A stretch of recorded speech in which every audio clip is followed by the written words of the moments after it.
Jembatan Ampera yang merupakan ikon kota Palembang minggu pagi diselimuti kabut asap. Hal yang sama juga terjadi di Jakabaring Sport City Palembang. Ketebalan kabut asap mulai dikeluhkan warga karena sangat mengganggu pernafasan.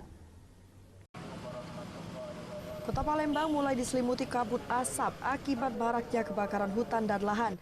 Hal ini terlihat jelas di atas jembatan Ampera yang merupakan ikon kebanggaan dari kota Pempek pada minggu pagi. Kabut asap juga terlihat di Jakabaring Sport City Palembang, di mana daerah ini merupakan tempat masyarakat kota Palembang melakukan rutinitas olahraga. Kondisi ini sangat dikeluhkan masyarakat karena ketebalan kabut asap mulai mengganggu saluran pernafasan dan untuk pengendara mulai menurunkan kecepatan kendaraan akibat jarak pandang yang mulai terhalang.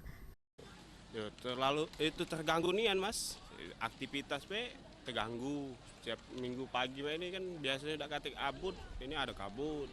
Itu tiap kami begawi kan gitu kan di jalan terasa sesak, kabut nih tambah tebel. Berharap kepada aparat setempat untuk lebih ekstra dalam menangani kebakaran hutan dan lahan, serta untuk para masyarakat untuk berhenti membuka lahan dengan cara membakar sehingga kondisi udara di kota Palembang segera membaik. Dari Palembang, Erwin Setiawan, iNews melaporkan.